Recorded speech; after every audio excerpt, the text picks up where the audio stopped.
TGIF, everybody. Thank God it's flat. Thank goodness it's Friday. Thank Gilgamesh for Frankfurters. I don't know. Welcome to Iron Will Media's Flat Earth Friday Frenchcast. My name is Josh Corey. We've got Adam, Zach, Walt, John. Your typical Flat Earth Friday. We've got an awesome guest for you, too. Stick around. You're not going to want to miss this. TGIF, everybody. Thank God it's flat. Thank goodness it's Friday. Thank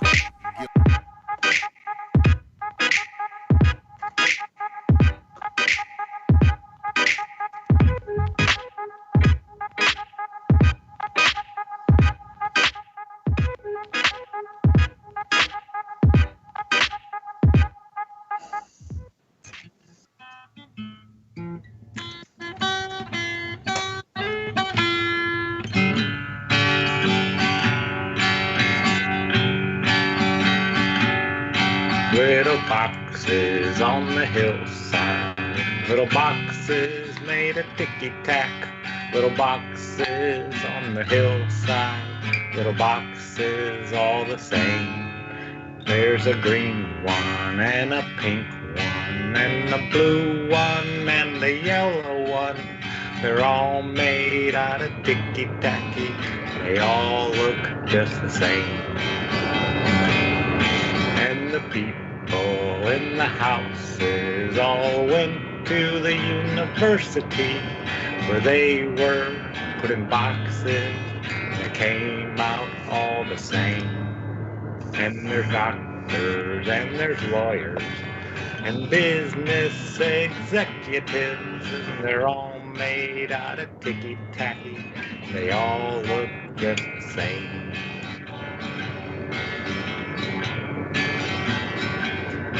And they all play on the golf course and drink their martinis dry. They all have pretty children.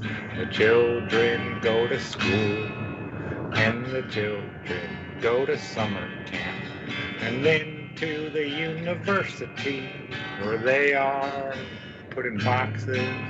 They come out all the same.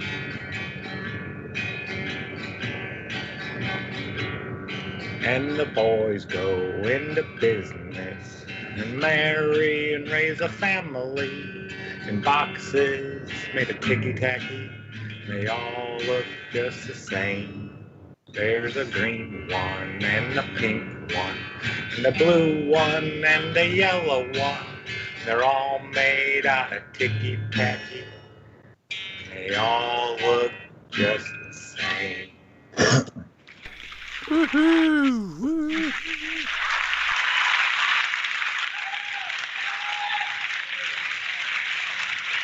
That is awesome.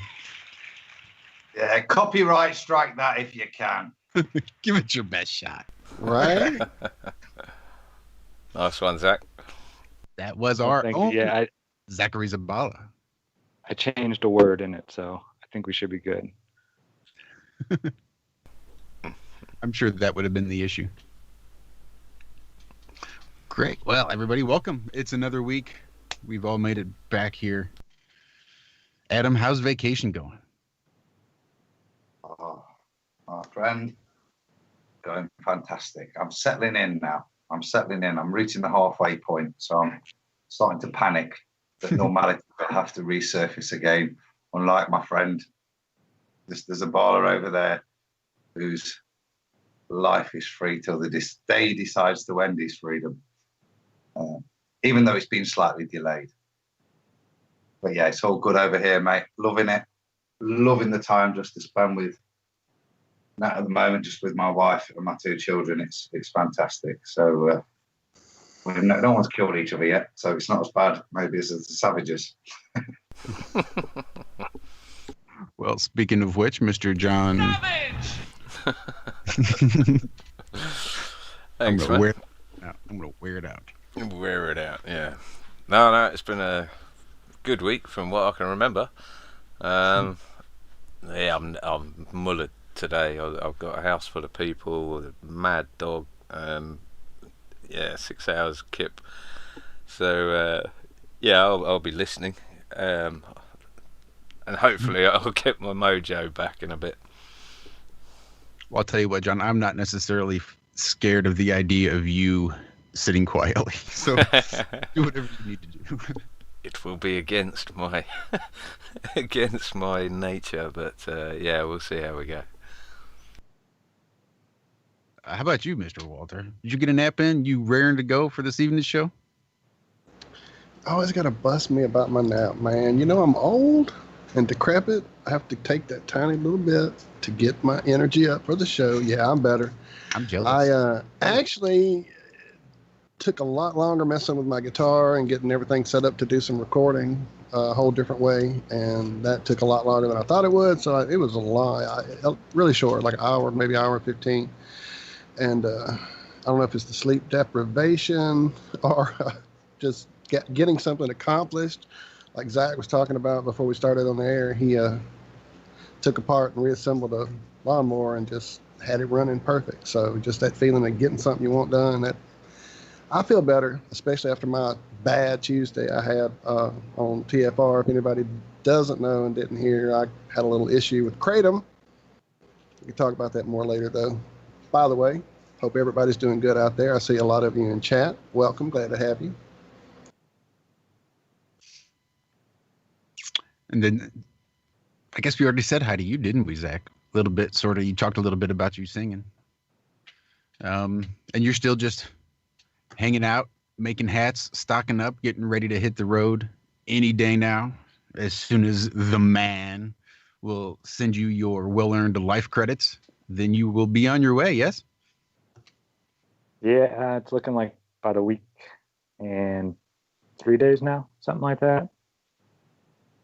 Yeah, they didn't even know that I had quit at the corporate office until, because I'd gone up to Michigan with my uncle and all that stuff. And I got back and I waited a week thinking, okay, it's going to take a couple, at least 10 days and blah, blah, blah for the check to show up. And 2 weeks went by and then I called and corporate office didn't even know that I had quit yet. So none of the process had even started. So yeah, it was like I walked out the door and they just forgot about me. It was weird. People that thought you were still there. Yeah. Nice. So just that, yeah. But I'm putting good use to my time. Like Walt said, I took apart the lawnmower today, put it back together, and it worked. Don't know what I did, but I did something. Then made one hemp hat, and I'm about halfway through another one. So I'm being productive with my time. Yeah, enjoying it. That's the way to do it. And the hemp hats are going to allow you to not panhandle around the country. Yeah? That'll help keep a little jingle jangle in your pocket. Oh, yeah. Everywhere I go, people ask me, hey, I'll buy you that hat off you. Like, hey, I got one in my in my bag over here. I'll sell it to you. What size are you? Yep. Ooh, sorry. That particular size, I have but one left. That's going to just a little more. Sorry about that. A little extra. Yep. No, you know me. Size? Oh, looks like I've only got one of those too. Sorry, same price. We'll do this all day long. Yeah, it's going to be fun. Well, I think we should just jump right in because you, Zach, are sort of the one that booked our guest this week. You're sort of your first booking here on the Iron Realm. And from our Wednesday pre-show, you did a hell of a job. I'm really looking forward to this. Tell us a little bit how you came across this, Zach. Well, Anthony Riley got a hold of me asking me about how the equinoxes happen. 12 hours of daylight, 12 hours of nighttime. And I saw Jaron do a really cool presentation on it, but he didn't quite have it down. And then Anthony introduced me to Adam on one of the shows Anthony was having, and Adam just laid it all out. They've known about this for hundreds of years. Here's how it works. Don't know why this has been such a problem. It just, nothing anybody else I had seen had ever even looked at yet. And it was like so many things just right in front of our faces. But yeah, I have to give shout out to Anthony Riley for introducing me to Adam, AJ. And yeah, once I met him, I went back and watched all his videos, and they're just amazing stuff. So if you haven't, definitely go and check it out. The one about the equinoxes, I think that one's number 12. Well, you're talking about the Flat Earth Smarts video series from the channel Ajaycee1844. That's spelled out the letter A, Jaycee 1844. Ajaycee1844. I'll drop a link to his channel here momentarily so that we can, everybody can get over there and subscribe and share and get that around. Well, if you're super excited about the Flat Earth Smarts, I did include a link in the show description. So as soon as we are done here, Josh, pre-production. you go. I Every love once it. Every once in a while, I'll hit it. But you can go ahead and right-click, pop that open in a tab, and maybe, I don't know, listen while you watch. I don't know. Maybe just wait till we're done here. Something to do tomorrow. That's what I'd do. Wake up with some Flat Earth Smarts on a Saturday. That's what I would do. So anyway, let's stop effing around. And let's just introduce Adam. Well, since we have two Adams, he's agreed to go by AJ. So AJ, welcome to Iron Realm Media. We are so happy to have you. Good evening, and thank you for asking me on. It Good is to meet you guys. Yeah, yeah, I've kind of watched you from time to time over the years. There's so much stuff going around, and it's just a chance to meet other people and find out who's doing what. And Anthony Riley has now made my marked list. No, I know He's on all of ours marked list. Don't worry, pal. No, I know Anthony's all right. He's a good guy. He is a good guy. We're a big fan of Sleeping Warrior. Yeah, two Scousers together. Always a recipe for success. So I'm trying not to be racist. Go on, do your best. Well, believe me, they I've often heard, I've heard them all. And our channel is gone for hate speech. all I know is it only takes one Scouser to fill in a benefits form. Go on. I've got more, but I'll stop it because I'll upset half the family. Carry on. So All right, okay. So it's worse than the abuse we get from being from Nottingham, mate. Because we broke the miners' strike. So. Well, you can't have it every way, can you? You got some Scouts. You got some Scouts in the family. Most people around the world don't know what Scouse is. So it's kind of, there's one for people to go away and look up afterwards. Oh, go on! Can't you tell us? Scouts. Scouts is a nickname for people from Liverpool.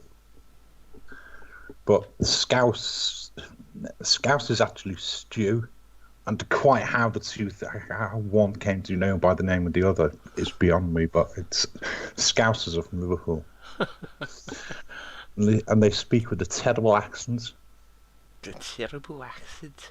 Yeah, they all talk like this. You were also going to tell us where the 1844 came from, or am I jumping the gun on that one, Josh? No, the 18.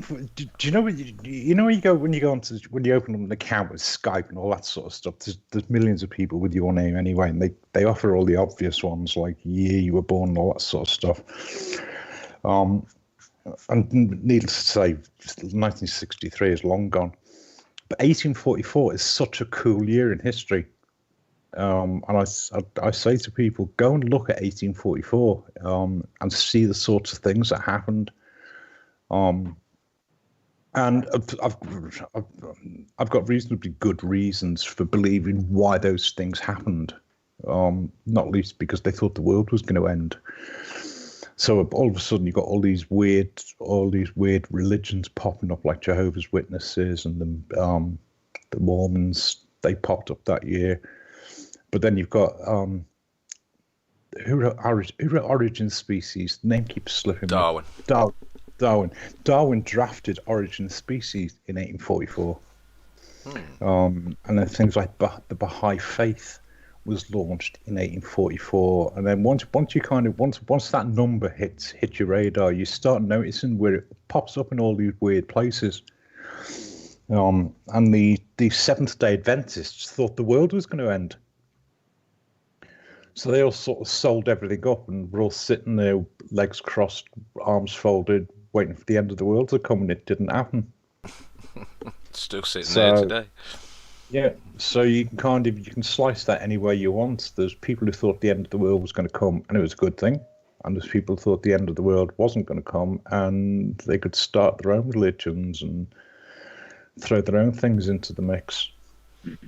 Maybe we'll see some more religions popping up after 2012, won't we? Because everyone thought the world was going to end or something was going to happen then. So I wonder what. I shudder to admit it. I missed the 2012. I know that there was all the hype about it, but the day it was something like May, wasn't it? It was supposed to happen. And the first time I actually thought, what date? December 22nd, I thought. Might even be that. That's how unswitched on I was about it. And I could be wrong. And when I looked it up, it was the previous day. The world was supposed to end yesterday. That's the end of the world. That's a poor show, isn't it? Missing the end of the world, mate. That's shocking. Yeah. I'm looking for it, and I'm still here. I think there's people who say every October 23rd is the end of the world coming to. For some reason, that number pops into my head that date. That's a weird one, isn't it? It's not a special date or anything. It's not an equinox or a solstice or anything. No, I think that's why it sticks in my head so much. I remember the last 2012 on for a few years there, everybody, this October 23rd, blah blah blah. I don't know why. Well, for a few sacrifice victims, it's probably the end of the world. That's a pretty heavy-duty week leading up into Samhain and Halloween, where they're all preparing their sacrifices. True. Yeah. Mm-hmm. Cheers for that, Josh. Let me go and put my virgin on the altar. And we're good to go. Right, so what do you want to talk about? Talk to us about how you started up doing the Flat Earth Smarts. How did that come about? Or just the backstory of how you got to Flat Earth, even.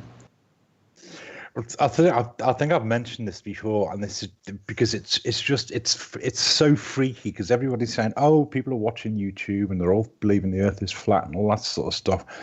None of this was. I got into this in 2014, and none of this stuff was going around. It was I was walking in the park at 1:30 in the morning, trying to figure something out, and all of this thought just came to my mind: the Earth's flat. And you think there's some disembodied spirit somewhere having a bloody laugh here. So I wandered around for 15, 20 minutes and kind of thought, do you know what it could be? And at that point, I kind of laid into the books and read people like Rowbotham and Jerry Hickson and you've seen all the old names. And I thought, do you know what? This could be true. The world really could be flat. And because there was none of the fuss about it, because what I noticed is towards the end of 2014, there was some old names. Somebody called J. Henning Cologia, who I believe is over in Australia, but I might be wrong. Was doing a thing sort of once a week, Flat Earth News, and it was just little tidbit things. I made the mistake that I don't doubt a lot of people made at the time. I joined the Flat Earth Society. And then I found out what a shill was. Right. The thing is, because there wasn't all the fuss about it back then. It was this little corner of the internet where all these people were sort of saying, "Guess what? The Earth might be flat." And then dickheads started popping out. And the guy that supposedly came up with universal acceleration and all that rubbish. Were all trying to make a name for themselves. It was like a downsized version of what's going on with YouTube now. Sort of people trying to be the next big name, and I just thought, I'll sod this. I mean, it cost me 15 quid. All right, I basically went in there, pillaged their library, got all the books I needed, and thought, nah, there's nothing there. I think the most involved conversation I got into was some Aussie guy called Oz Jeff, who did everything he could to try and get me to not to join the Flat Earth Society, which I thought was just funny.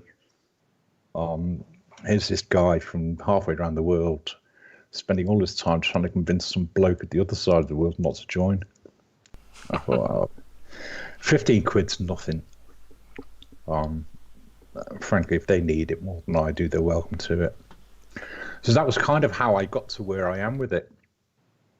And then it all sort of blew up in 2015 when the first thing that I saw that I thought was actually had some legs was when Mark Sargent did Flat Earth Clues, because it was just because they were put together really well, and they were bite size, and it was just, I mean, he didn't come out and say this is it, the world's flat and this is how it all works. He just said, look, these things are going on.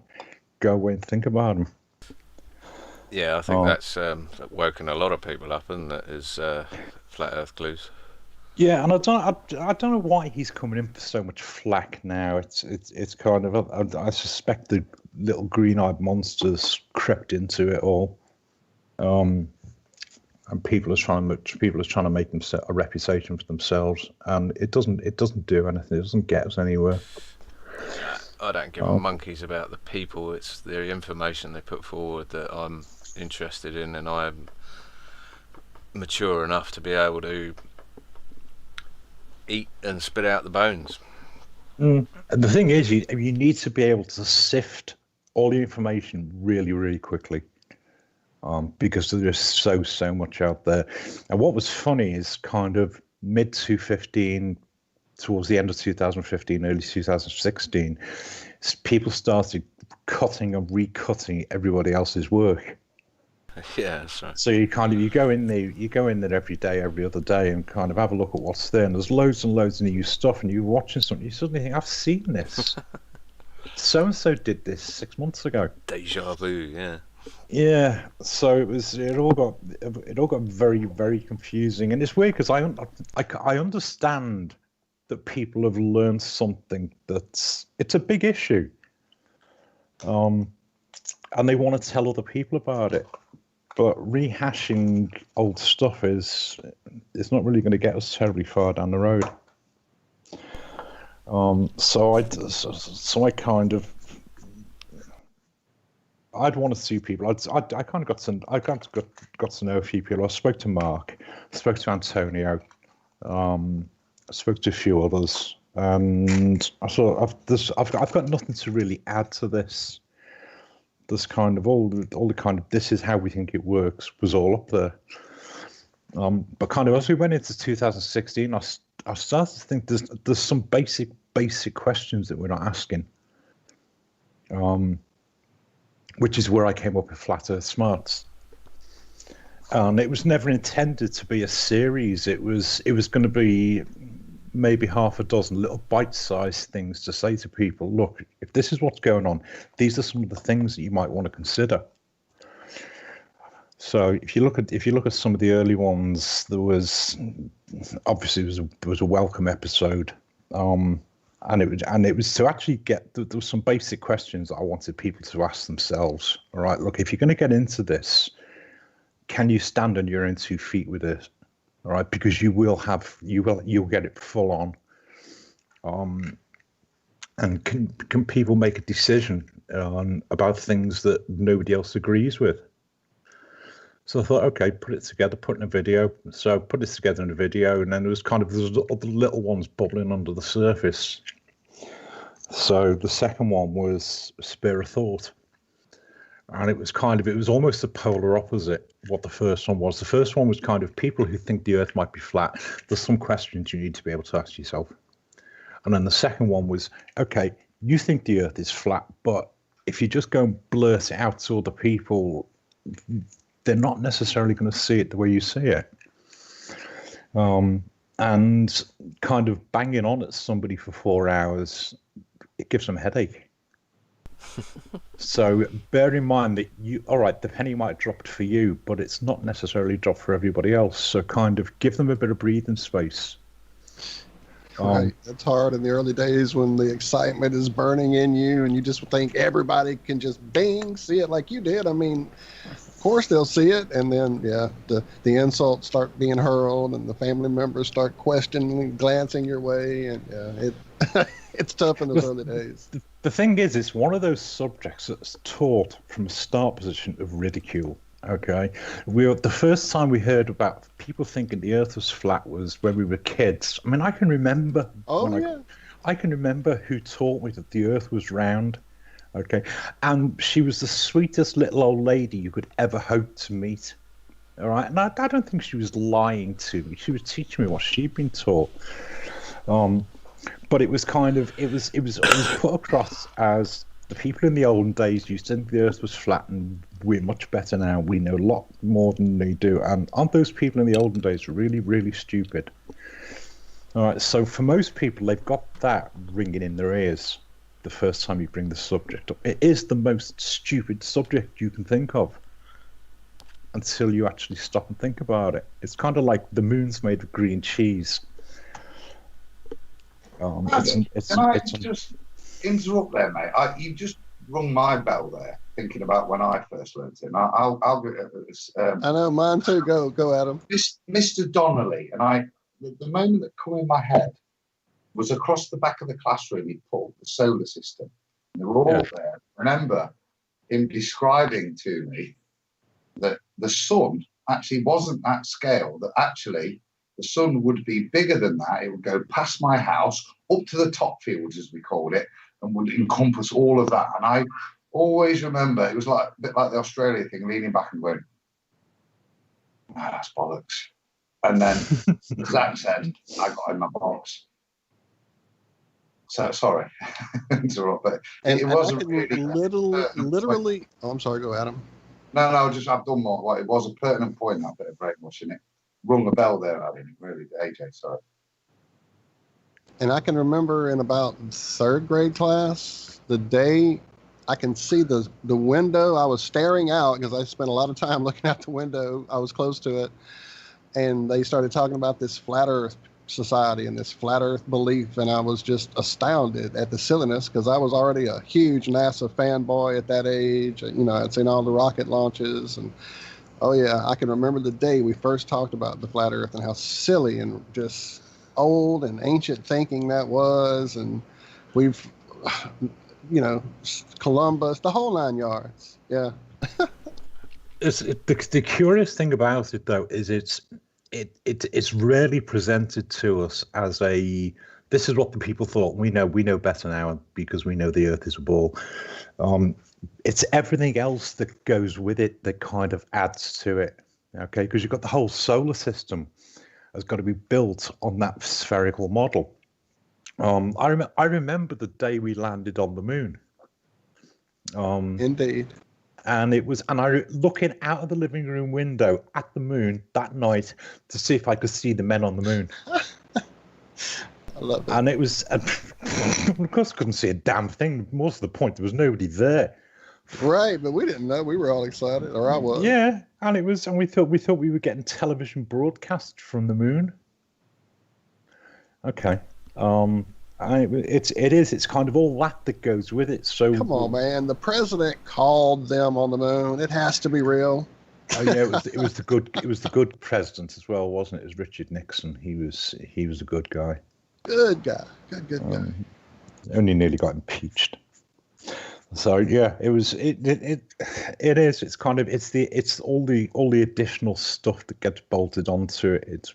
It's not just the Earth, and therefore go away and think about it. It's once you throw out the globe, you then got to think, well, the solar system can't work the same anymore, and the planets can't be the same anymore. And all these beautiful pictures that we were shown at school, this is what Saturn looks like, and this is what Jupiter looks like. For most people, go outside and have a look. They don't look anything like that. And that's the first disappointment. I'm unmuted just to say that I was so disappointed the first time I tried to see that through a telescope. All right, okay. Well, I didn't even get as far as the telescope. I looked up and there's supposed to be big balls in the sky, and they're not there. I want my money back. It's funny you should say that, though. Adam, you saying about your teacher. I was saying the other night, about. I thought everyone out there knew a teacher, generally geography or, generally a geography teacher that was a flat earther, and everyone sniggered and laughed behind their backs and everything. But apparently, I'm alone on that sort of front.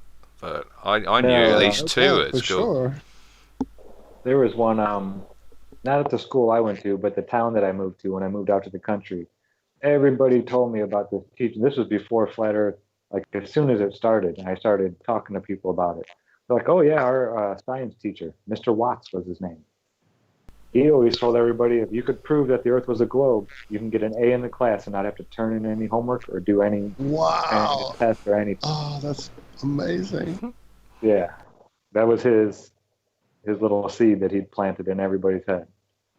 I don't suppose he's around for you to get him on our show, huh? No, I tried so hard to couldn't even talk to him. I'm not sure if he's even still around. I know he retired like the year after or a year before everybody started telling me about it. Did anybody ever try and do it? I don't know. I wish I could have talked to him. I really, really do. Yeah, I always find it interesting what subjects come under attack. All right, and when a subject comes under attack, there's normally a kernel of truth in there. And when people attack something, as much as this, it was kind of like I say, 2014. This wasn't on the radar. Late 2014, early 2015, it started to get off the ground, and the onslaught that came from people was right there at the beginning. And I say the beginning, I mean 2014 wasn't the beginning. This has always been here. I think it began to be fed to us in late 14, early 15. Yeah, that's crossed my mind. It hit my YouTube feed for no reason. I was not looking at Flat Earth. I was looking into the moon. I had seen the lunar wave and had no clue what was going on, and found Crow 777's channel. Granted, I see now the connection, but at that point, there was no reason for Flat Earth to be coming up in my feed, other people's feeds. It just seems like a release. I don't know. That's just what I've come to see over these last 3 years. I didn't know what YouTube was.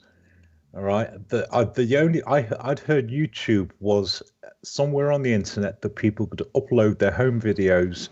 Right, it was a fancy music player. That's all it was to me until I started looking at the moon stuff. Right.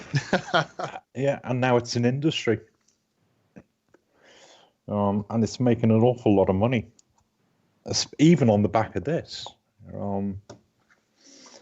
So yeah, it's the fact that it was under such an attack that I just thought there's a lot more to this than meets the eye. Well, they certainly don't let flat earthers make any money on YouTube, so they must be raking it in with the millions. Probably, I don't know how many millions now. It was 19 million videos last time I looked. There's a couple out there making some money, sir. Don't be. It's free TV. All right, you look at what the television companies budget per year to run their programming, and YouTube does it for now, or it gets the content for now.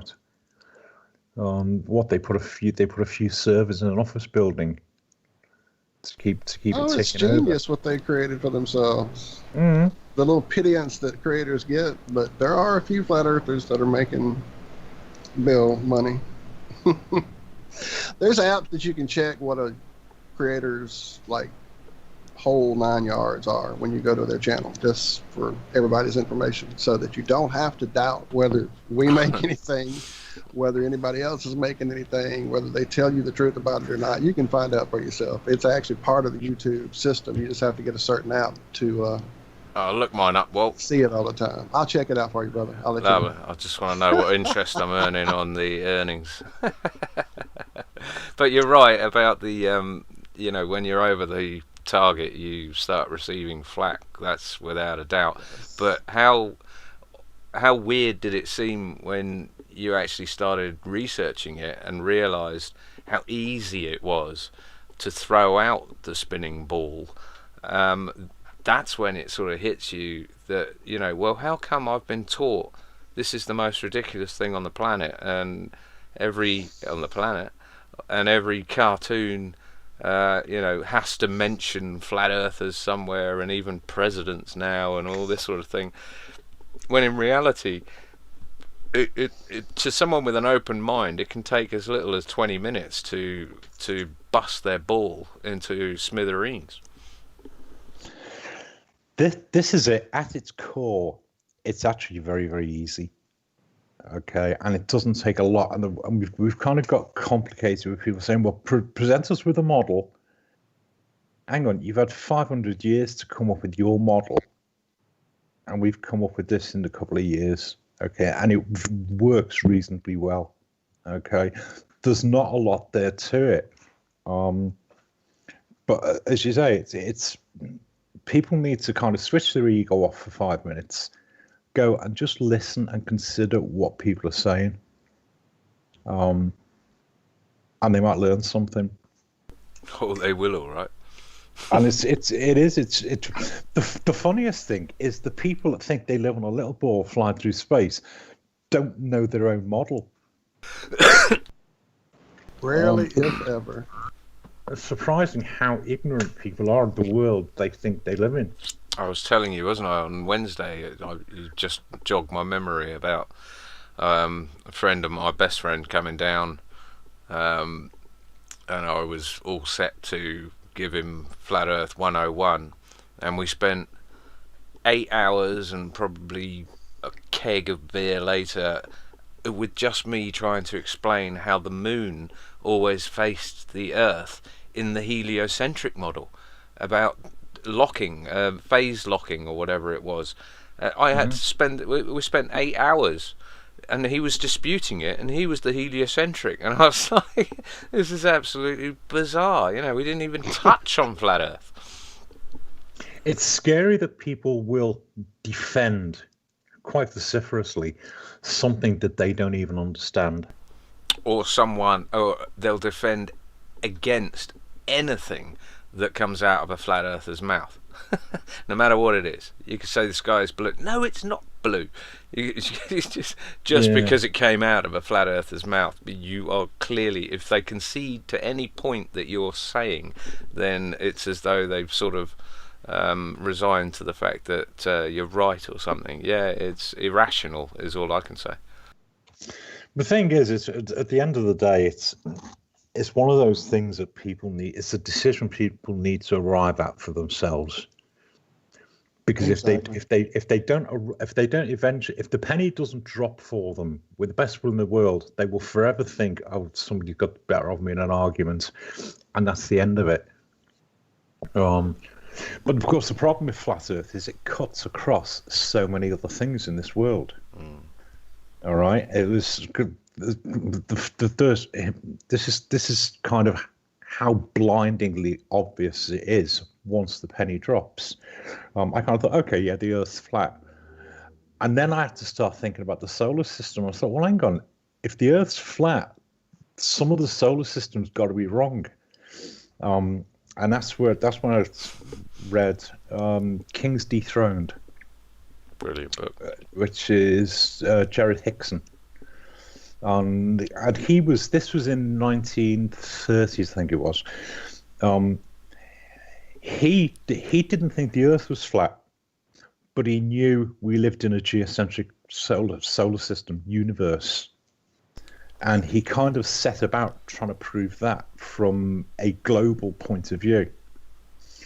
And it's worth reading if you're not quite sure whether you think the Earth is flat. Go and look at geocentric to start with.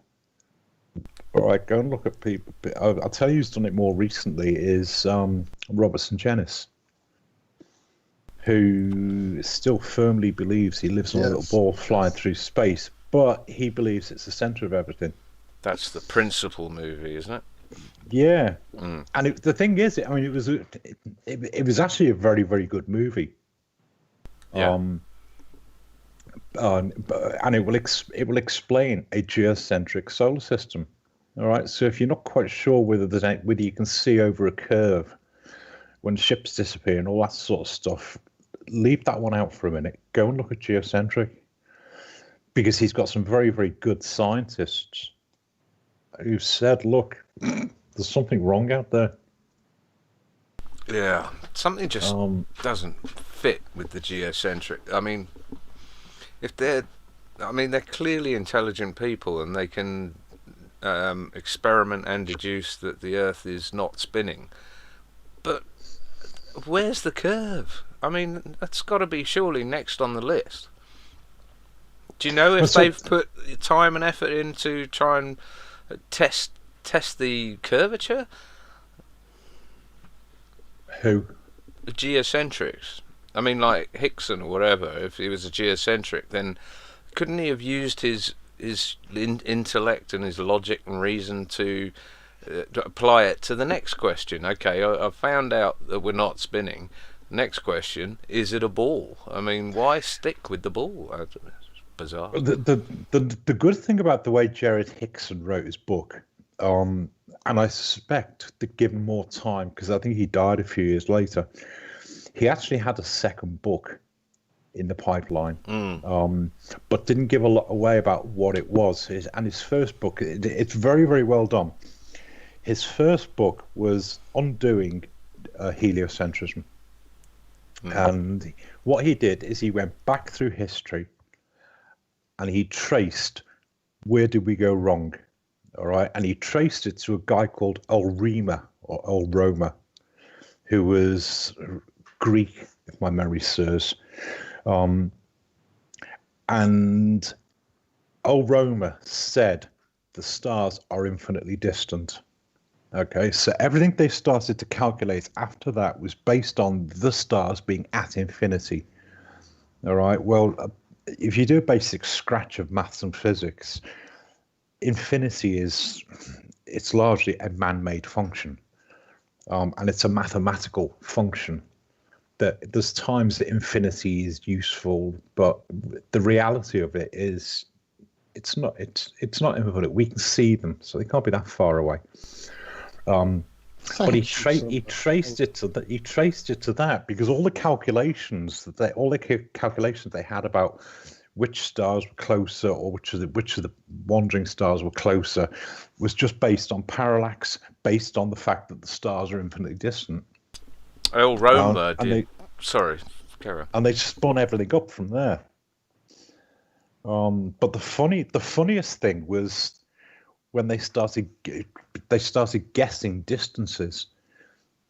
All right, they knew things like Jupiter was twice as far away from Earth as Mars, or Saturn was 10 times as far away from whatever it was. They were all multiples of something else. Now, hold that thought for a minute, okay?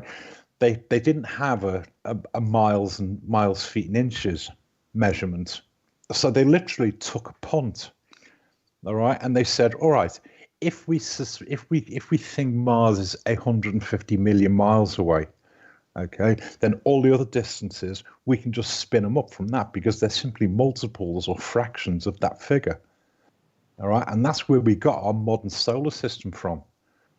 All right, they took a punt. That's a lot of the arguments you'll get is that proportional relationship. Nobody argues, do they, AJ? It's often that the ballers will quote at you as if it validates the numbers that they then ascribe to. I don't think anybody disputes the relationships.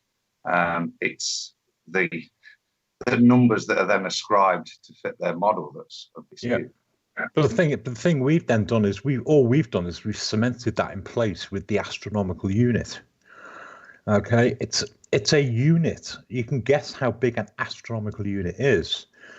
It's the distance from the Earth to the Sun, and everything else is multiples of that. So it doesn't actually tell us anything. Nobody's ever gone and measured the distance from the Earth to the Sun or from the Earth to Mars or anything like that. It's all mathematical calculations and speculation. I'll go one further and say I don't even think it's possible without going there. All the transit of Venus and the light intensities, star intensities, and all of that, it's all based on a speculation at some point. The thing is, Tesla summed that up really well, didn't he? Because Tesla said, look, these mathematicians go off down these rabbit holes of equation after equation to come up with something that has got no basis in fact. Because the funny one was, and it was Jared Hickson that explained it, the distance to the moon. All right. Because everything else was it was multiples of massive proportions, and they were easier to do. The moon was, for all intents and purposes, it was local, and the guys that supposedly calculated the distance to the moon were two Jesuit astronomers called Lalande and Lacaille. And the way they did it is one of them they had to make a triangle, okay, going to the moon from 2 points on the Earth to give them the baseline, and then the sighting distance to the moon. So they said, well, all right, we need to be as far apart as possible, and that way our readings will be accurate. So one of them went to South Africa, and the other one went to somewhere in South America, I think. And they took their sightings supposedly on the same day at the same time, and they got back together. And when they got back together, none of the figures or their sightings worked. So they cobbled all the numbers together, and surprise, surprise, they came up with 232,000 or whatever NASA supposedly then confirmed hundreds of years later. And Jared Hickson took it apart, and he said, look, they couldn't have sighted the moon from those two locations on that date. That's right. Because the moon would have been out of sight. Elementary stuff, isn't it? Yeah. And eventually some of the governments tried to repeat it years later. I believe it was in the 1930s, but I'll be corrected on that. They tried to repeat it years later, so they got people like the Royal Engineers and the Navy, and they said, right, if we're going to do this, we need all this equipment, and we need to be here on this date, and we need to take a sighting, and we need to be able to prove that it was what it was, and it just never happened. So what Jared Hickson tried to do was say, okay, we can measure the distance from the Earth and prove that we can do it. And he kind of mapped it, but he thought we lived in a ball. And eventually it was little more than a thought experiment. I mean, reading it, King's Dethroned, I was actually in admiration of Hickson for his adherence to the ball model in how he was explaining how it didn't work.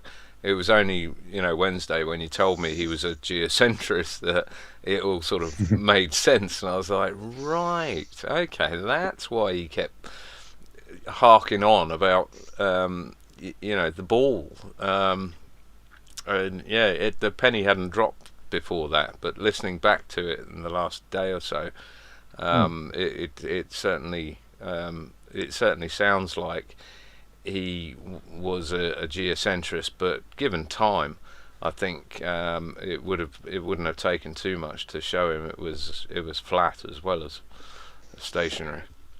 The thing is, if you actually read all the way into his book, it's all the drawing, because he had all the illustrations done for it as well. All his illustrations are globe. And I remember the first time because I've read it a couple of times now, but I remember the first time I read it and I thought, does this guy think the Earth is flat or not? Yeah, that's what I thought. And it was only kind of halfway through, because what I did is, I told you I raided the Flat Earth Society's library. It's about all it's good for.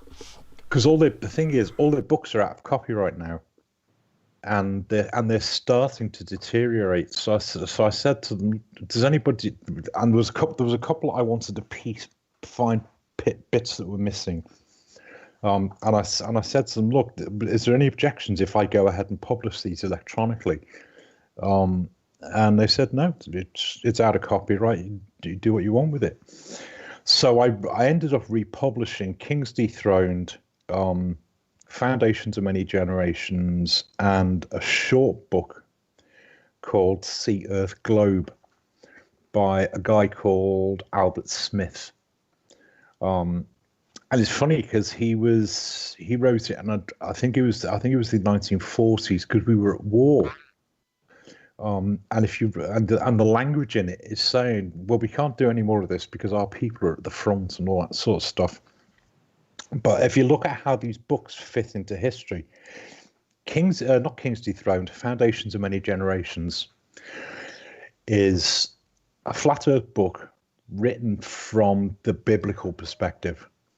All right, but it doesn't get biblical until kind of halfway through. Sort of like Terra Firma, would you say? A little bit, and yeah. even Robotham as well. That was biblical too. But what was interesting is at the beginning of the book, there's a letter from the author to Samuel Shenton, who was running the Flat Earth Society at the time, and we'd clearly just landed on the moon because he'd written his book.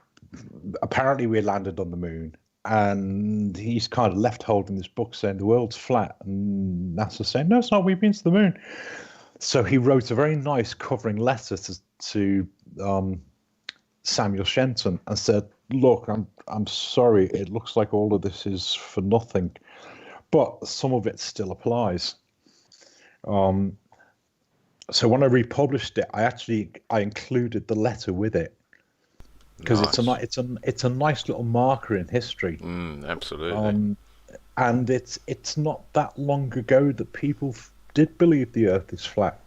So when did this book come out? The last one you were talking about? Foundations of Many Generations. Yeah. 1960s, early 70s, late 60s, early 70s. So that's recent, right? And I was also not aware that Hickson wrote his book in the 1930s. I thought it was around early 1900s, but I didn't realise it was so far into the 20th century. It's quite a way in. Where are these books, mate? How would people get a copy of them? Right. I gave them back as PDFs to the Flat Earth Society, but I've had no more dealings with them. I don't know what they did with them. The problem was it all got very political, internal politics, and people jockeying for who's going to be the leader. And you can't tell me to believe this. I'll do what I want. And they didn't disband, but they sort of dissolved off into little groups. And there was another group came out of it called the Flat Earth Society. All right. And it was abbreviated as TFES. Okay. And all they did is they launched as a website with forums on it. And some of the people that seemed to think through things a little bit more kind of banded together for a while.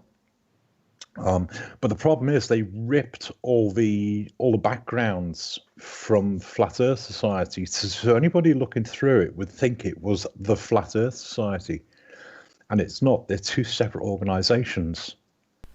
So I gave the books to the Flat Earth Society, the second one. But I don't know what they did with them. Now, I've got copies of them, and I'm quite happy to circulate them to anyone who wants to read them. I was just wondering, archive.org, has that got an upload button or something? Or we've got a server. Sorry, whoever's...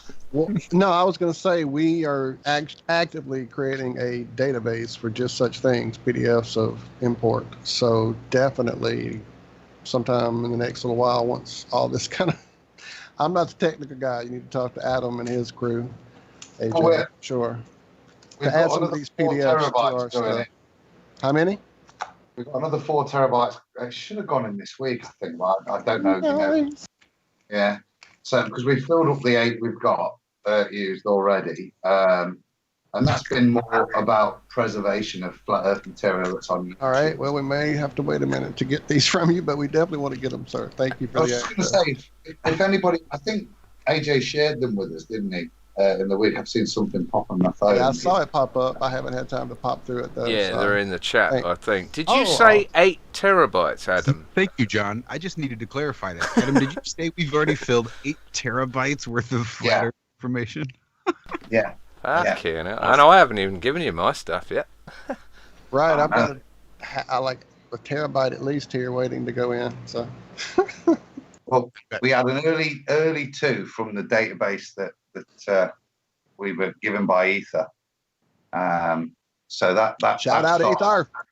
Yeah, and another shout out to Ether there, because we'd asked Ether to Yes. make sure the Iron Realm stuff was there, and he's also been working hard, like I say, ensuring that not just our flat Earth stuff, but those other people from within the community, their videos have been downloaded and archived and saved. So, but this actually all sort of started or mushroomed from Ether, you meeting Ether at the Flat Earth Conference in the UK, wasn't it? When he'd almost created a database himself.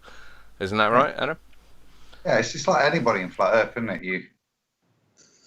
I always remember Josh saying to me early days, if you want something to happen, just go and do it. And Ether was there. He'd got this database, and he was talking to anyone that was he was heading up to the main headliners, and then we ended up sitting next to each other in the audience. And I just found what he'd gathered amazing, and it will be available pretty soon. Like I said, the focus at the moment is ensuring that all this information is stored. We don't want an info wars happening to us. So there you go, AJ. If you want somewhere securely to have it put, we can put it on the website as well, can't we?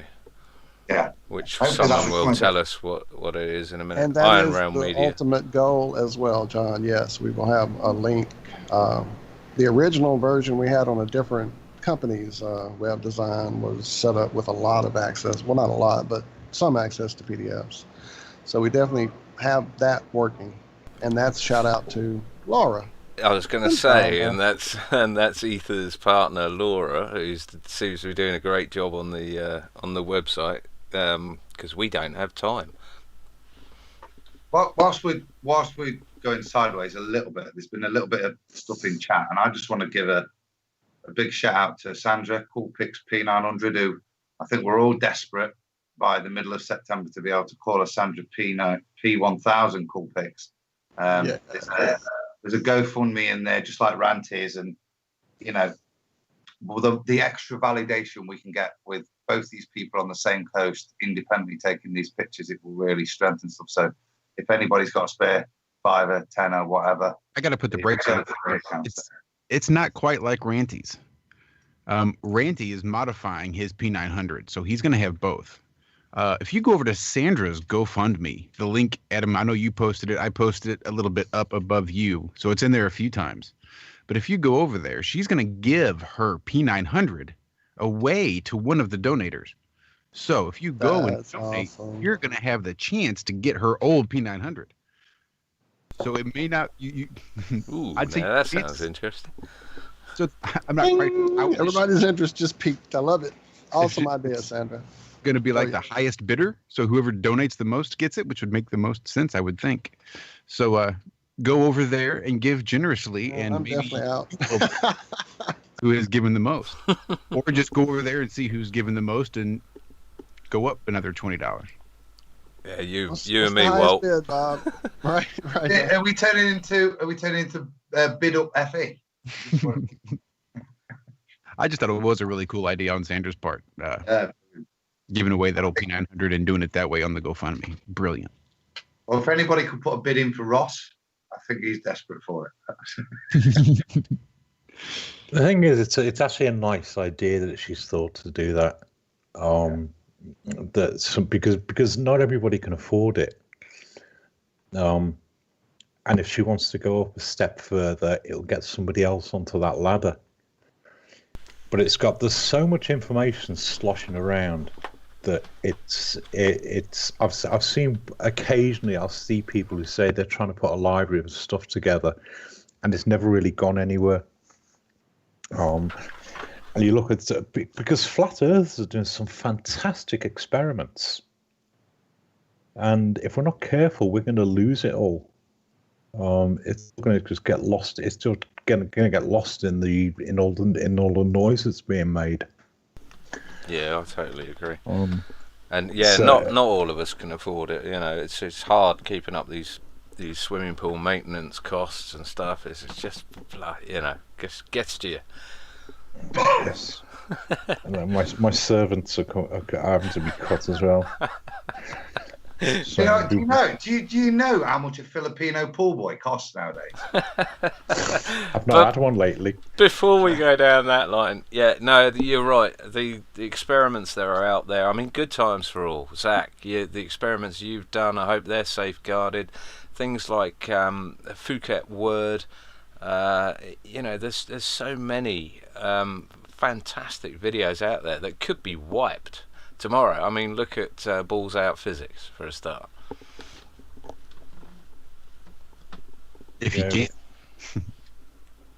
Well, that's right. It's Brian Mullins. He had his YouTube channel taken down, or took it down himself from outside pressure from shitbags. You know, we got to keep this stuff.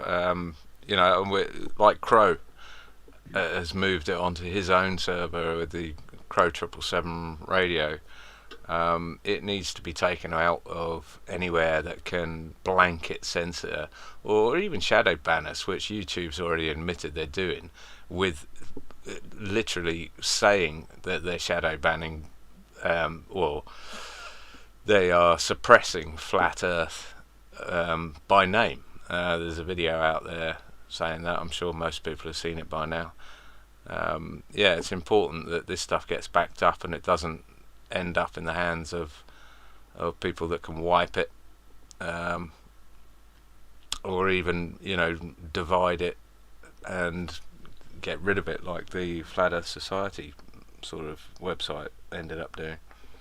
I think that's probably a point that I'll ask for permission from you, AJ, is, if you don't mind, can we stick and dump particularly the smarts? Because I love the smarts, and I do want to give a shout out to that, not only for getting shit clear in your own head, but as I said to you guys on Wednesday, for me, it's a very well-mannered, and you might say you ain't got a Thomas the Tank Engine, but a Scouse accent, but it was like listening to a Thomas the Tank Engine story. I spotted that accent straight away. It was calm, it was soothing. The way you present the facts is very calm and sensibly and politely put as you go through some of the slaps that you have to take in the face as you realise some of these realities. So yeah, a shout out to everybody out there. If you've not seen it and you think you're past that point, I know all about Flat Earth, I don't need the debate, use it, because it's a really, really useful tool as you introduce friends into Flat Earth, and it's a much more eloquent way than me of explaining it to family. And I think if John had used them, it'd be a lot less than 4 hours talking about the moon. It's one of those things we steer a line at the end of the day. We do want to jump in and explain it all to everybody. The downside to that is, if you want to explain all of Flat Earth to people, you need weeks to do it. I spun the numbers up at one point. I did it never got as far as a video, but it was about we were doing all this Brave New World thing. Well, we know the world's flat now. We're going to get rid of the Jesuits, and we're going to get rid of the Illuminati and all of this, and everything will be wonderful. And it never goes anywhere. But the point was, at that point, I spun the numbers up, and there was something like 97. If you watch the videos back to back, it would have taken you 97 years to watch them. All right, and this is 3 years ago. All right, so I shudder to think how much is out there now. So with the best will in the world, you're not going to have all the time you need to explain everything to everybody. And it's kind of, there are some things that I think work in short bites, and there are some things you can do in full length and say, right, okay, This is what we think the map looks like. This is what we think the sky does. This is how we think the seasons work. This is how we think the sun, the moon, and the stars work. And let people find it at their own pace. And you did that brilliantly with the planisphere. Do you want to talk us through how you came up with that and what the overall idea was behind that? Yeah, the planisphere was one of those words that I kept seeing pop up. All right, and it was being used almost interchangeably for the word map. And I kept, as I was digging through everything, there was a guy in the States in the 1970s called William Eisenhower, and he invented something called a universal planisphere. And what he did is he took the AE, he actually used the AE map. He used Alex Gleason's AE map, all right, and he took a map of the sky, all right, put them together, and he said, look, navigators use the stars and the sun and occasionally the moon. They use the lights in the sky to navigate. And the problem is to take a sighting from a star and calculate it up. It's a massive calculation to do it, but it's very, very accurate. And what he did is he invented this thing called a universal planisphere. And that's when I first realized that planispheres started off as looking at the sky. It's a little bit like an astrolabe, and it rotates. But I couldn't find one anywhere.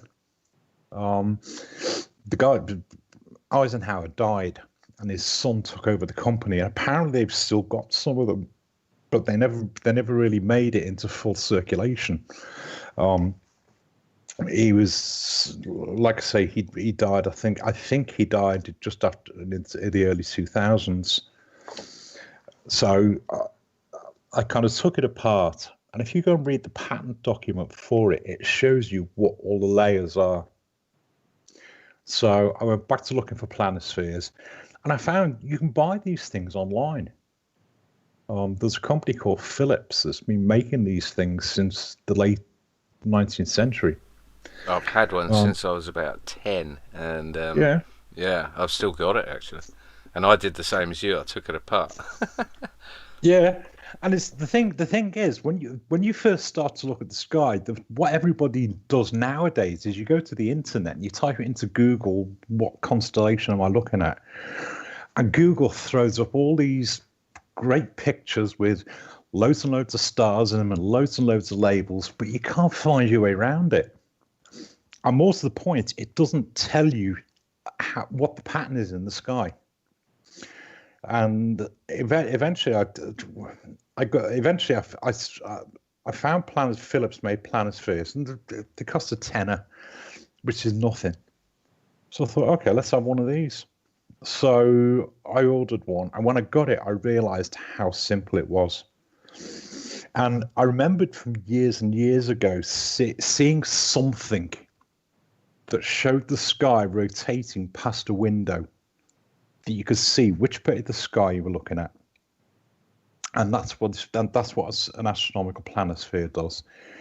It's simply, you've got around one edge, you've got the dates, 365 days of the year, and then the inside ring is the time of day. And all you do is you match the time of day to the date, and it will show you what the sky looks like above your head. So I started pulling this thing apart because I thought, I want to see what the whole thing looks like. And one of the astronomical societies put a very short video just to explain how to read a planisphere for looking at the stars. And he pulled it apart. And I thought, it's for some reason, this information is not being put together all in one go. Now, the way it tends to get sold nowadays is they've made the Earth into a ball and they've turned it on its side. All right. So everything tends to be either northern hemisphere or southern hemisphere. All right. Anything around the equator is largely absent. All right. I found one planisphere that claimed to show what the stars were like at the equator.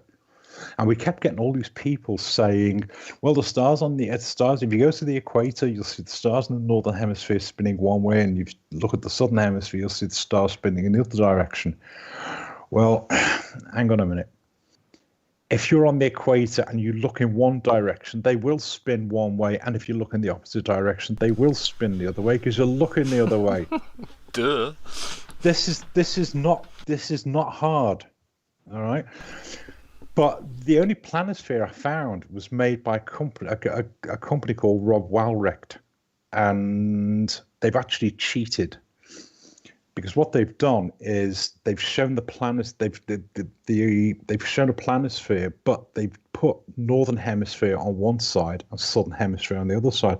So you never get the two hemispheres shown on one map. Yeah, the one I've got is a northern hemisphere one. I know that. Yeah, the furthest south I found, this Rob Walrecht supposedly does an equatorial one. But it isn't an equatorial planisphere. It's 10 degrees north. All right. And basically, it's a northern hemisphere planisphere. So, okay, we're not going to buy one of them. And eventually, I found the glow in the dark one. And the nice thing about the glow in the dark one is you can pull it apart and put it back together. So I could get to the star map without wrecking it. And I realized that this shows the stars from the North Pole all the way out to 60 degrees south. So all that was missing is that last 30 degrees around the edge. Interesting. So I thought, all right, let's see what the last 30 degrees looks like all on one map. So what I did is I went and bought a southern hemisphere planisphere, and you can work out where the stars are. I plotted that last 30 degrees. So I now had a full map, go from the North Pole all the way out to the edge. And we then started getting people saying things like, oh, well, Sigma Octantis is there, and that proves that we don't have a ball. No, it doesn't. And most of the point, I don't know what you think you can see. And we seem to be asking the wrong questions. All right. We seem to be trying to accommodate the globe from a flat Earth perspective. And sooner or later, something is not going to work. Right, and people were putting these videos up saying this is southern hemisphere star trails and it proves that we live on a ball. Well, it doesn't prove anything. It's star trails in the sky. There's nothing to identify what it is you're actually looking at. We've actually got a member of the panel that's in Townsville in northern Australia, northeastern Australia. It's a shame he's not on the show now, because we've still got a lot of experimenting to do, but you really took it apart on that one. That really clicked with me. The thing is, we seem to be asking the wrong questions, right? And people saying, because all the globers were saying, well, what about Octantis? Okay, well, what about Octantis? What is it you're actually seeing up in the sky? Okay, because if the sky is simply a disk above us or a flat-ish surface above us, and there's no reason why it shouldn't be, it doesn't look like what you're saying it looks like. And we keep trying to accommodate these arguments, and nobody was actually saying, well, what is it you're actually seeing? Now, the funny thing is, right, the constellation is called Octans. Okay, now Octans was discovered. Remember those two names when we were talking about Jared Hickson?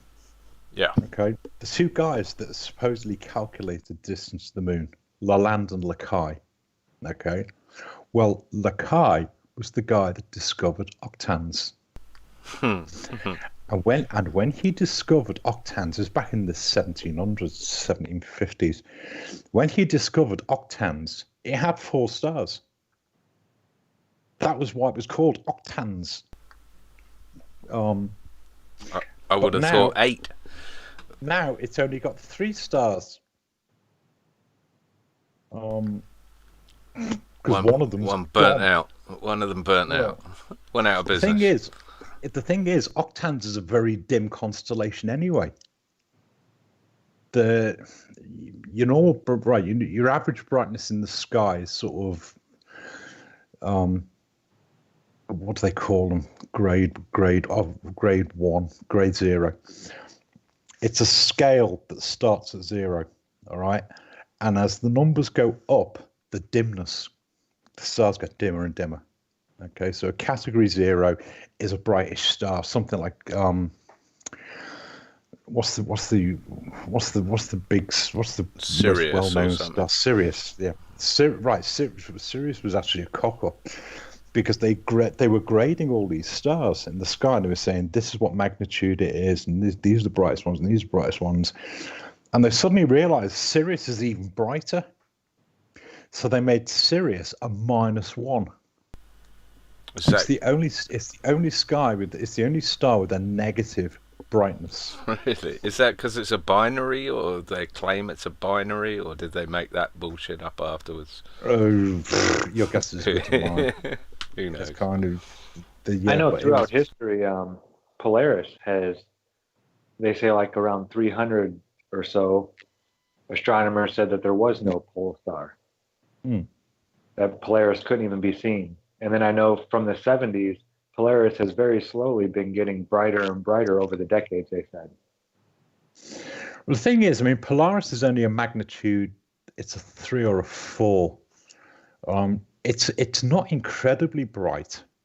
And certainly a lot of the other constellations in the sky are much brighter. You're going to look at the zodiac signs. All right, which is what navigators use, okay? And they know what the rotation period is. That's what the sidereal day is. And that was another one of those things that kind of hit my radar.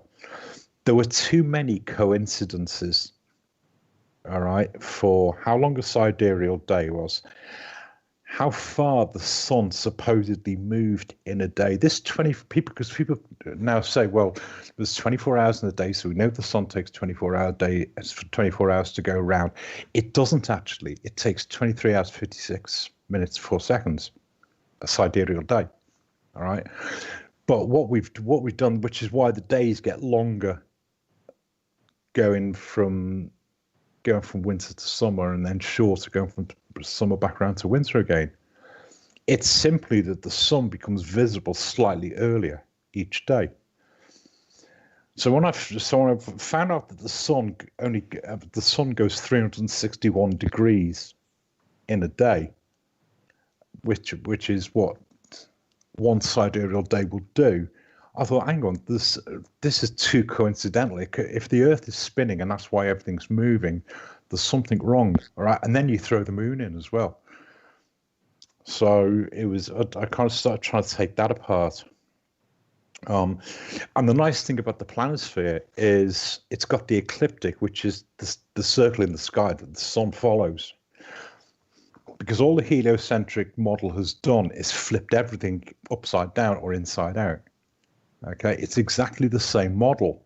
All right, and if people have got a problem with that, go listen to the principle, because the scientists themselves will tell you the same model works for heliocentric as it does for geocentric. So it's not like we've done some convoluted maths to get us there. And this is where we come back to just to drag it back to the fact that flat Earth is the most ridiculous thing you've ever heard on the planet. If you even consider it, you're a moron. And we now have a whole batch of scientists, astrophysicists, everything else, admitting that it can work on both models. So how stupid is the flat Earth model if they can't even distinguish between it? Well, this is it. Well, I don't think we're actually that far off the mark.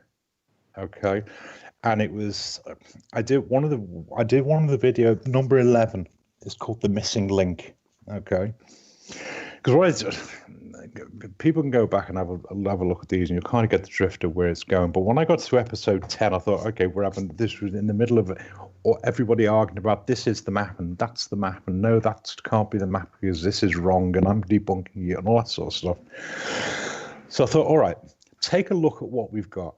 All right, how much of it is workable and how much of it isn't. All right, rather than simply saying, no, your whole thing is wrong and therefore I'm right, all come and worship me type thing. So what I did in episode 10 is I took a closer look at Gleason's map.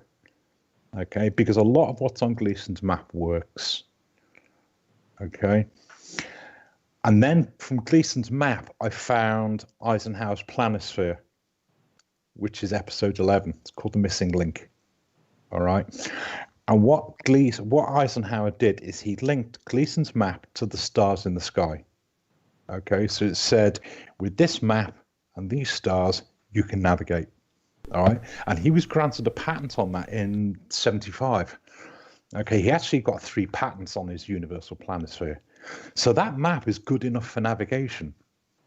Okay, so what I did with episode 12 is explain the planisphere and the stars in more detail for people, because it was one of those things I kept looking up at the sky and thinking, hang on, the moon's going the wrong way.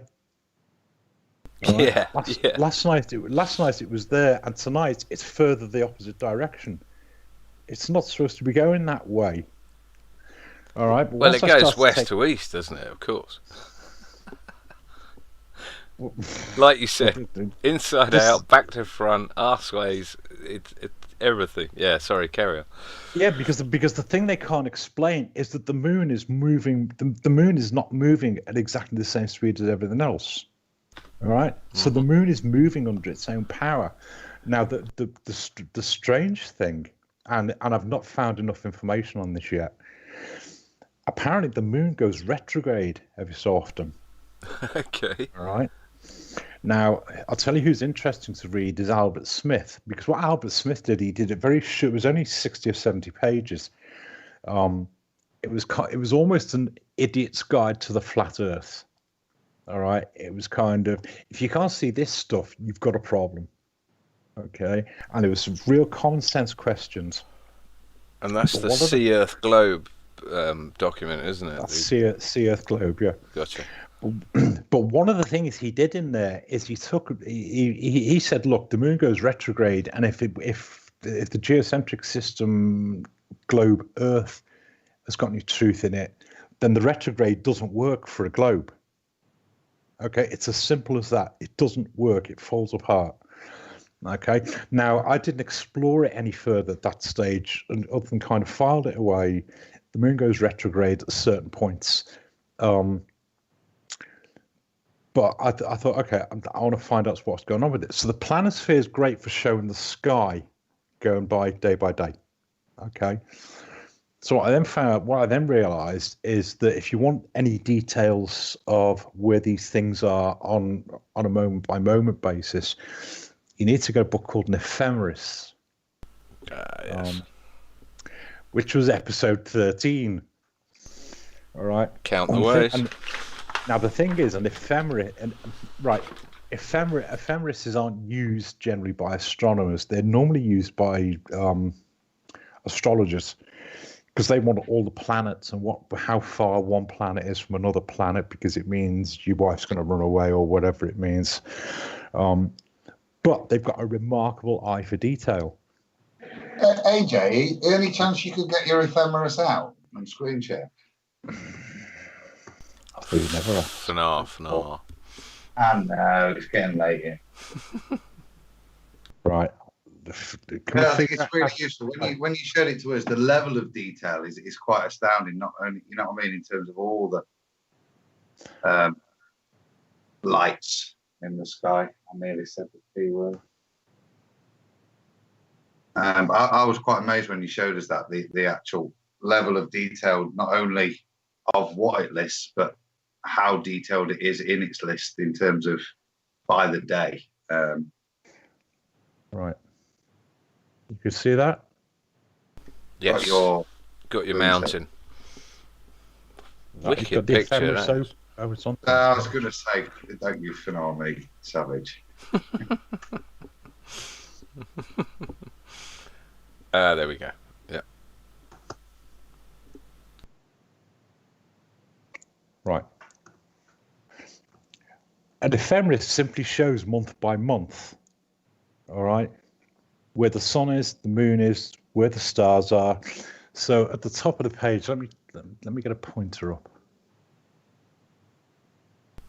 See if we can zoom in a little bit. I think there's a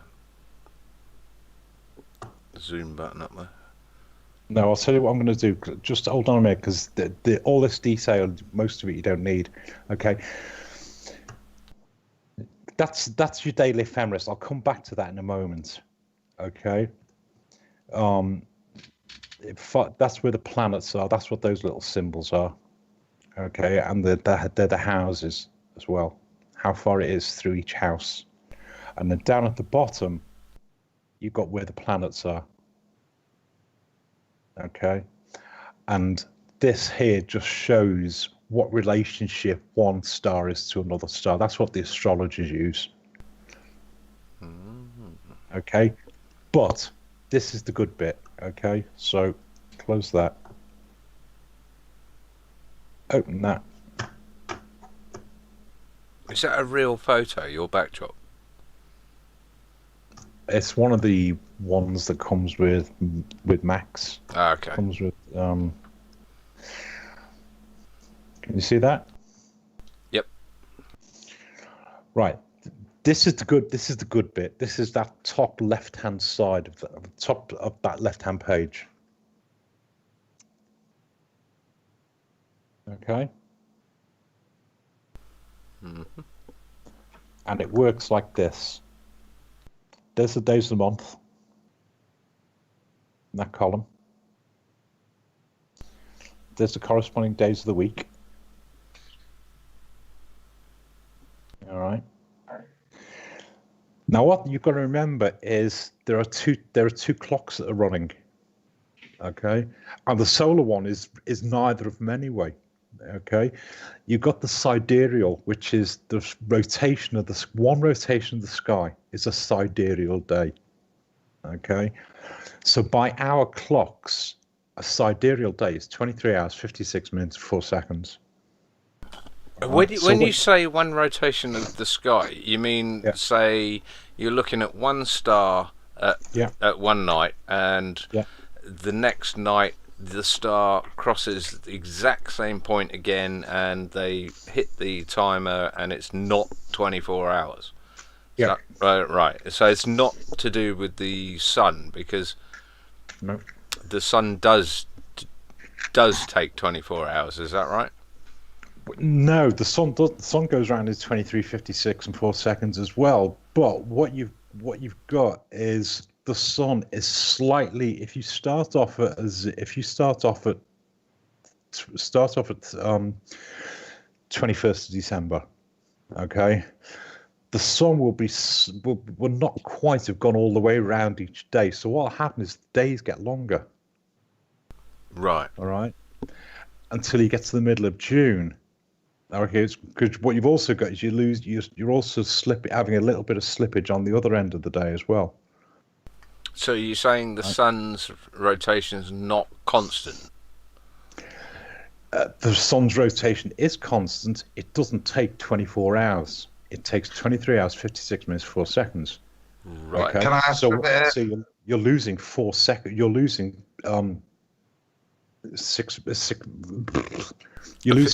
4 minutes a day. A few minutes a day, yeah. Okay. AJ, can I just ask a question just on that? Is that, and this is from my understanding, is that why we see with an analemma a movement, forget the y-axis, but why we see the movement on the x-axis of an analemma when they're drawn? Right. You know the way too far off. No. You bang on the mark. You know the way the sun goes round the ecliptic. Okay, it takes the sun a year to go round the ecliptic. Yeah. Okay, and each day the whole sky makes one full rotation. Nearest damn it. All right. So over the space of the year, the sun goes from Tropic of Capricorn to the Tropic of Cancer and back again. Yeah. Yeah. Right. The moon. That'll does be the same. movement on the y-axis, so where we Yeah. see it higher and lower in the sky. Yeah. Now the moon does the same thing. Okay, but the moon does it in 1 month. Now, where have we heard that before, guys? 360-degree cameras ring a bell? Sorry. Yeah. Carry on, AJ. Yeah, that just confirmed something we've discussed before. Sorry. This was the thing I couldn't figure out. Okay, and I did it back in. It was episode 7. Okay. Because everybody was saying, well, the reason the sun goes from the Tropic of Cancer to the Tropic of Capricorn is because the Earth is on a tilt. Okay, why does the moon do it? All right, and all I got was these stupid comments from people saying, well, you do realize the moon is a 5-degree tilt. What does that do? It doesn't do anything. Okay, the moon needs to be moving between Cancer and Capricorn. Yeah. All right. Yeah. And the only thing that explains it is the ecliptic itself, okay? Because the sun and the moon both go around the ecliptic. Now, the moon's ecliptic is slightly different from the sun's, but in terms of it mattering, it doesn't really matter, okay? So the moon goes around the ecliptic as well, but it only takes a month to do it. So what you'll see is the moon go from Capricorn to Cancer and back to Capricorn again. All right, now you can't do that with a planisphere because it's changing too fast, which is why I got the ephemeris, because what the ephemeris will show is, I'll come on to it in a sec, all right, but what the ephemeris will show is where the moon is month by month and day by day. All right, so what you've got is you've got two clocks running side by side and they're out of sync. Okay, now the astrologers use sidereal time because it's more accurate for them. Okay, so what you've got in the ephemeris is you've got sidereal time, and all it's doing is it's comparing sidereal time to solar time, which is our clock's solar calendar. Okay, so that's that column. Okay. What's that column actually saying? I mean, you got Thursday 0:14:28, Friday 0:18:25. What is that registering? The rise of the sun, or no? It's just all it's marking is the sidereal clock. Right. So picking a random star. It's separate. It's like having two clocks running at different speeds and putting them side by side. Okay. They're useful occasionally if you want to compare them. If you want to say what sidereal time is it at midday in Greenwich on such and such a date, because all these are Greenwich Mean Time. Right, I've got you. Okay, so for argument's sake, if I wanted to go down to the 10th of March, all right, 10th of March, it'll be midday at Greenwich. It's 23:11, 23 seconds sidereal time, all right, and it's mainly the astrologers that use it, all right, because they calculate because they pay more attention to exactly where the moon is minute by minute. So being dumb again, it's 11 hours, 11 minutes and 23 seconds out of sync at this point compared to me watch. Yep. Yeah, and then but it's simply two different clocks. Yeah. And some people, well, it's not. We all live by the solar clock, but astrologers, and if you want to believe what they say, probably NASA as well pays attention to the sidereal time. Do you know what I always thought was funny was when we were asking about eclipses, okay, and they go into this big scientific spiel about, oh well, we look at it and we work it out where it is and we can predict it, all that sort of thing, and then we go and ask some guy in the back room and he tells us when the next eclipse is going to be. That's right. Yeah. So you've got this great military agency with billions of pounds being sunk into it, and when you want to know where an eclipse is, you go and ask some greasy little guy in the back room. And all these supercomputers and everything else we've got going, and you've still got to go back to the one guy, a retired NASA guy, as far as I remember. Is that right? Does anyone remember his name? But he's the one. I'm looking interviewed it up right recently. He what? He was interviewed recently, wasn't he? Oh, was he? I missed that. Yeah. He was, and so that's what, like I say, what they do is they go squirrel away. Because the thing, because people keep saying, oh, with our model we can predict. Well, we can predict with the flat Earth model. Here, this is it.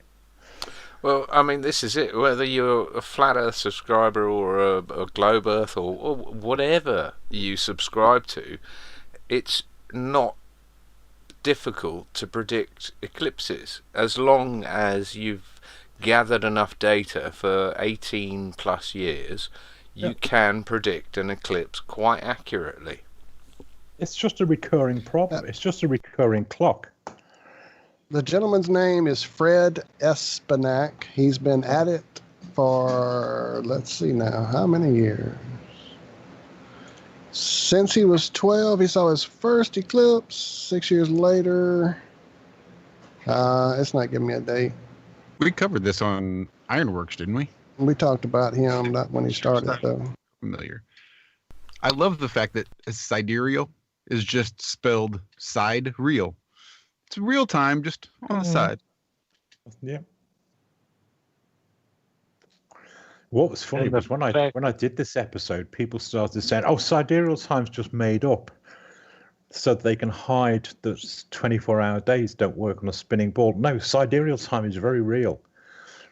All right, and it's a very real clock that the astrologers and most of the astronomers use anyway. Sorry, I have to share this. In this article, it says as he started working for NASA, but as a young Espenack embarked on what would become a lifelong dedication to chasing eclipses, he discovered a troubling reality. There weren't many books that had good maps of upcoming events. Well, I thought we had this all figured out for thousands and thousands of years. That's why the ball works. We could eclipse, predict, and all this crap. But apparently, no, not when he started. Well, there's 2,000-year-old astrolabes today that are still predicting the eclipse to the, minute. Am I wrong? The irony being that to predict something in a ball model, you need. Give me a minute, guys. A flat model. No worries, AJ. Say again, Adam. Just say, is that not the irony then, that to predict something in the ball model, you have to actually take the prediction from a flat model and then just stick it in your ball, because the ball model is incapable of actually doing these predictions.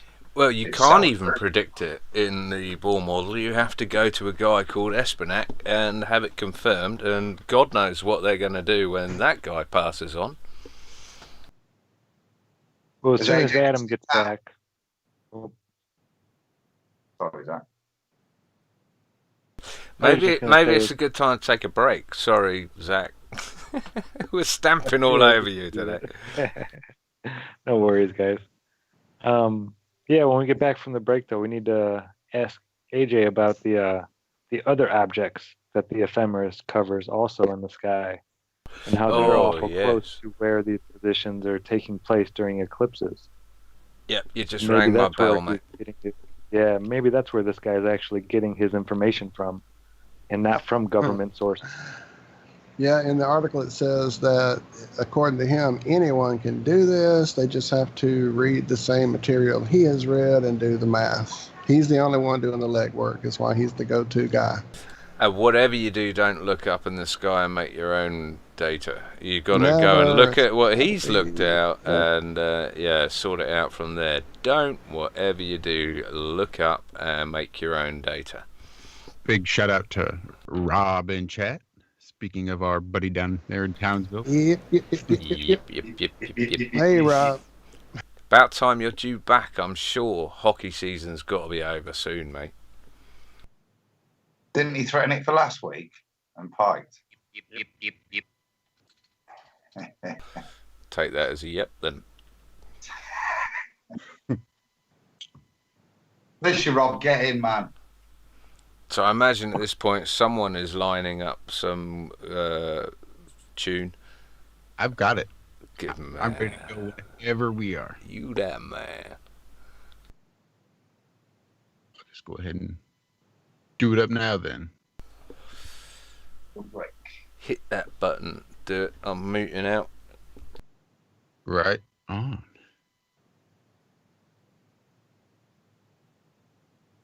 Well, I can do something then.